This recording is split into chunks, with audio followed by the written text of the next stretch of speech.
Ecuador could take weeks to rule on an asylum bid by fugitive U.S. intelligence leaker Edward Snowden, officials say. Foreign Minister Ricardo Patino said it had taken Ecuador 2 months to grant asylum to Julian Assange, the founder of whistleblowing website Wikileaks. The website has been lending legal support to Mr. Snowden, who is in a transit zone at a Moscow airport. A Wikileaks tweet said the American was well and being accompanied by one of its legal advisors at all times. The website has not further elaborated on Mr. Snowden's whereabouts.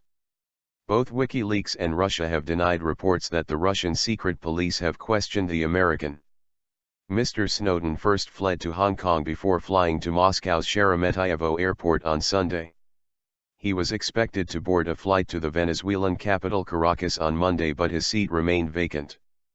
The 30-year-old IT expert has had his U.S. passport revoked and applied for Ecuadorean asylum. Rights obligations. On Wednesday, Mr. Patino compared the case to that of Mr. Assange, who has been living inside the Ecuadorian embassy in London for more than a year. Mr. Assange walked into the embassy when his appeal against extradition to Sweden for questioning on accusations of sex crimes was turned down last June. It took us more than 2 months to make a decision in the case of Assange, so do not expect us to make a decision sooner this time, Mr. Patino told reporters. He said Ecuador had not yet decided whether to offer protection to Mr. Snowden in the meantime. If he goes to an embassy, then we will make a decision, the foreign minister said. Ecuador said it would consider the Americans' application responsibly and would weigh human rights obligations. It added that the U.S. would have to submit its position in writing regarding Mr. Snowden. Venezuela has also said it will consider an asylum application from Mr. Snowden. Mr. Snowden's case has caused a diplomatic spat, with the U.S. accusing Russia and China of assisting the fugitive. Both nations have rejected the charges. Groundless accusations. Russia earlier confirmed that Mr. Snowden was still in a transit zone at the Moscow airport.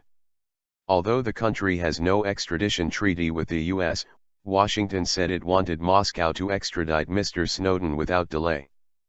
But Russia said that the American was technically not yet under its jurisdiction because he had not passed through immigration.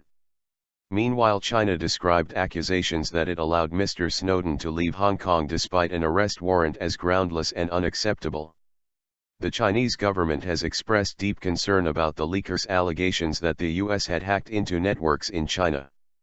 Mr. Snowden is wanted by the U.S. for leaking highly sensitive information to the media about a secret government surveillance program, which he obtained while working as a contractor for the National Security Agency, NSA. He is charged with theft of government property, unauthorized communication of national defense information and willful communication of classified communications intelligence.